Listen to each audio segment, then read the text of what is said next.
Buat apa kita bersatu kalau mereka orang-orang yang bukan pribumi Indonesia menganggap kita pribumi Indonesia adalah sebagai budak-budak mereka.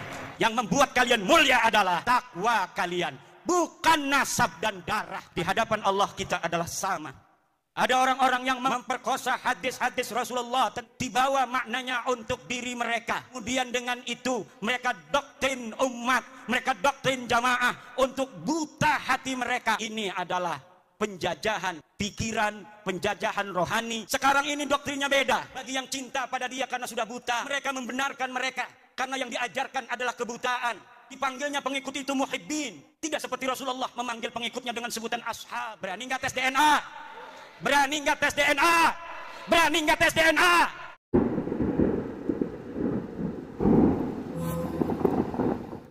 Kita Bhinneka Tunggal Ika, berbeda-beda tapi satu. Kita ada berbeda dari sisi budaya, tapi walaupun kita berbeda-beda, kita tetap satu jua, yaitu Indo. Para pendahulu kita mengatakan bahwa kemerdekaan Republik Indonesia ini adalah atas berkat rahmat Allah. Lihat dalam Undang-Undang Dasar. Dan sesungguhnya kemerdekaan itu ialah hak segala bangsa. Dan oleh sebab itu, maka penjajahan di atas dunia ini harus dihapuskan karena tidak sesuai dengan pri keadilan dan pri kemanusiaan. Indonesia harus bersatu dan pertama harus merdeka. Karena di dalam undang-undang yang disebutkan bukan bersatu terlebih dahulu. Bersatu kalau masih ada satu suku bangsa merasa lebih tinggi derajatnya dari bangsa lainnya di Indonesia. Buat apa kita bersatu kalau mereka orang-orang yang bukan pribumi Indonesia menganggap kita pribumi Indonesia adalah sebagai budak-budak mereka. Wahai pemuda-pemuda Garut, hai pemuda-pemudi Jawa Barat, hai pemuda-pemudi Pajajaran, hai putra-putri Siliwangi, hai putra-putri Aceh, hai putra-putri Sumatera, hai putra-putri Kalimantan, hai putra-putri Sulawesi, hai putra-putri Maluku, hai putra-putri Papua, hai putra-putri Nusa Tenggara, hai putra-putri Bali, hai putra-putri Madura, hai putra-putri Tanah Jawa. Kalian adalah pewaris-pewaris negeri Indonesia ini. Jangan sampai kalian di negeri kalian sendiri yang direbut dari penjajah dengan darah-darah kakek-kakek kalian sendiri. Kemudian negeri ini, kehormatan kalian gadaikan, kalian jadikan hal yang menghinakan daripada perjuangan kakek-kakek kalian sendiri dengan menjadi budak dari bangsa-bangsa selain kalian. Tidak boleh dalam negara yang disebut Negara Kesatuan Republik Indonesia ini orang Jawa Barat merasa lebih baik daripada orang Jawa Timur. Tidak boleh. Kita adalah sama. La fadla li Jawa Barat ala Jawa Timur, wala li Jawa Timur ala Jawa Barat. Kullukum min Adam wa Adam min turab. Semua kalian adalah ada darahnya turunan Nabi, yaitu Nabi Adam, dan Adam berasal daripada tanah. Maka kalian dengan yang lainnya adalah sederajat. Yang membedakan kalian dengan yang lainnya hanyalah ilmu pengetahuan kalian. Yang membuat kalian mulia adalah takwa kalian, bukan nasab dan darah kalian.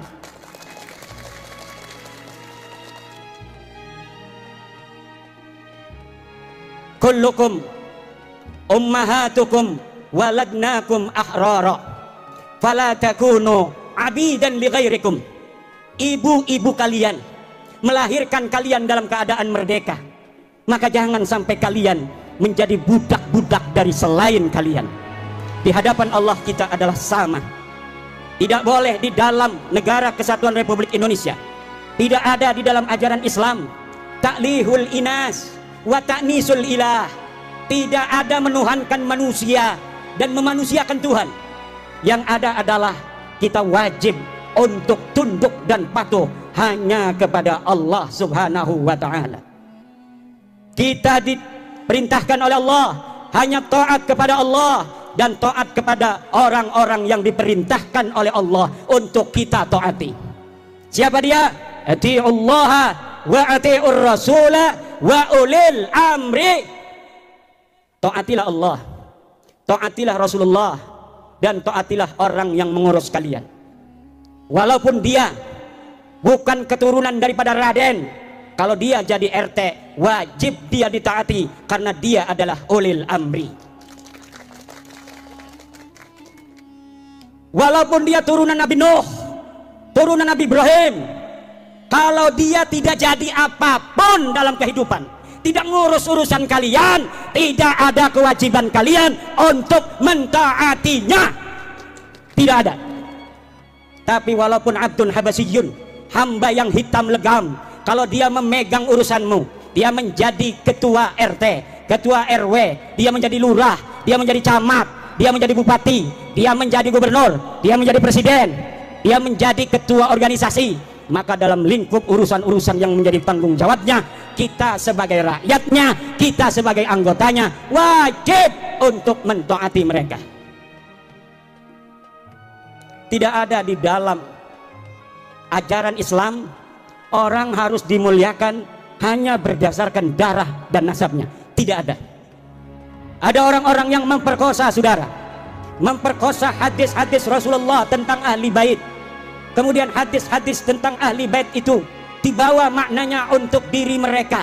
Kemudian dengan itu mereka doktrin umat, mereka doktrin jamaah untuk buta hati mereka, hanya melihat cinta dari mereka, tidak melihat cinta dan ajaran selain mereka, sehingga cinta dan ajaran selain mereka dimunafikan. Ini adalah penjajahan pikiran, penjajahan rohani. Allah berfirman, walaqad karramna bani Adam, dan sungguh kami telah memuliakan anak Adam. Allah lah yang telah memuliakan kalian, wahai orang Garut, wahai orang Limbangan. Maka jangan hinakan kalian di hadapan siapapun atas nama apapun, kecuali di situ ada perintah Allah Subhanahu wa taala. Kehinaan yang diperbolehkan adalah kehinaan di hadapan orang tua kita. Waqfid janah, harus tawadhu, harus menghinakan diri di hadapan ibu kita, di hadapan ayah kita. Wa man fi ma'nahuma indal ulama wa huwal masyayikh. Kalau dia bukan ibu kalian, kalau dia bukan ayah kalian, kalau dia bukan guru kalian, walaupun katanya dia kiai, walaupun katanya dia ulama, maka tidak ada kewajiban bagi kalian untuk menghormatinya dengan menghinakan orang tua dan guru kalian yang mengajari kalian sendiri. Artinya apabila ta'arud antara menghormati orang tua dengan menghormati ulama itu, maka orang tua harus didahulukan terlebih dahulu. Sekarang ini doktrinnya beda. Kalau engkau mencintai cucunya Rasul walaupun ibumu sakit, maka engkau harus hadir apabila ada panggilan juang, kalau ada panggilan jihad. Jihad apa?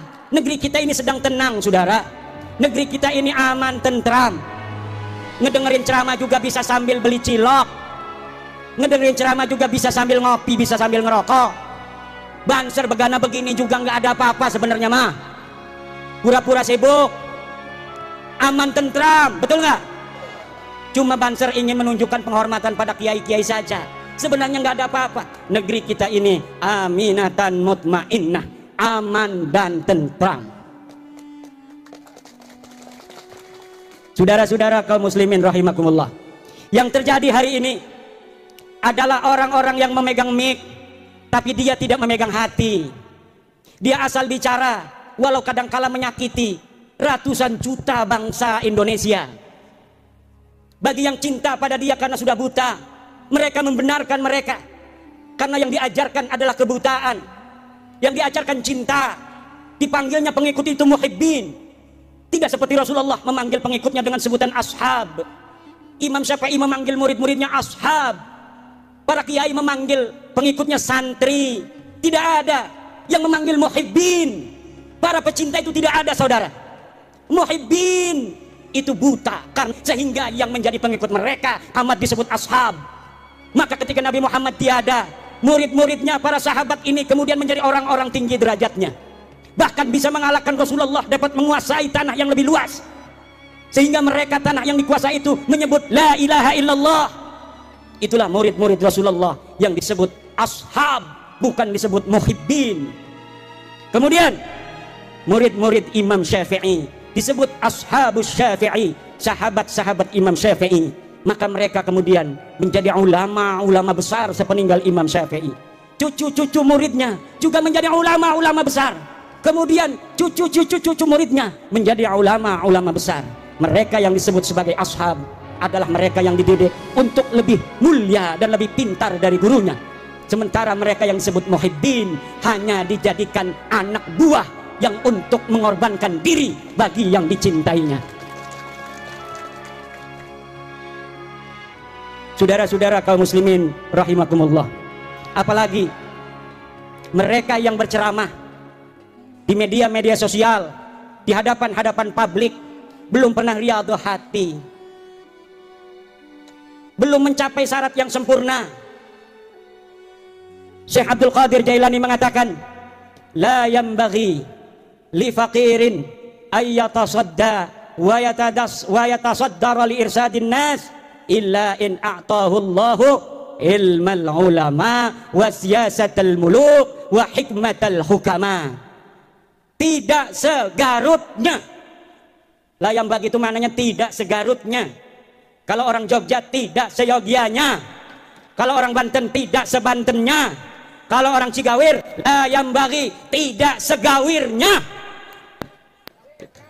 Li fakirin, untuk seseorang untuk berceramah di hadapan manusia kecuali dia telah diberikan ilmunya para ulama, politiknya para pemerintah, dan hikmahnya para aulia-aulia Allah. Kalau orang telah memiliki tiga, pertama dia adalah ilmu dari para ulama, dia telah pantas berbicara karena sudah banyak ilmunya, dia sudah ta'lim puluhan tahun di pondok pesantren, kemudian dia mengerti siyasatul hukama, politiknya para pemerintah. Kadang-kadang politik itu lisiasatin nas, sesuatu yang kelihatannya tidak baik untuk satu kelompok, tetapi hal itu manfaat dan maslahatnya baik untuk masyarakat yang lebih luas. Pemerintah kadang-kadang harus melakukan hal-hal yang demikian. Yang ketiga adalah hikmatul hukama. Dia harus mempunyai hikmahnya para aulia-aulia Allah, kasih sayang dan cinta di hati. Tidak setiap ilmu itu saudara bisa untuk diberikan di hadapan publik seperti ini. Yang harus diberikan ke hadapan publik seperti ini adalah apa yang menggerakkan mereka untuk mendekatkan diri kepada Allah dan menghilangkan perbudakan pikiran yang menggelantung di hati-hati masyarakat, sehingga pencerahan itu akan membuka dirinya untuk menjadi manusia yang merdeka, manusia yang betul-betul tidak menjadi budak daripada manusia lainnya. Saudara-saudara, sebenarnya saya ingin lama untuk berceramah, tetapi suara ini karena saking semangatnya di negeri sendiri, karena saya walau dari Banten tapi ada kata orang tua, ada silsilah nasab ke Bandung, Garut dan Sumedang Larang. Kalau di DNA, kalau berani DNA ya, berani nggak tes DNA? Berani nggak tes DNA? Berani nggak tes DNA? Kalau kita dites DNA, maka orang Banten dan orang Jawa Barat di dalam darahnya, di dalam tubuhnya ada darah Prabu Siliwangi yang mengalir, saudara-saudara.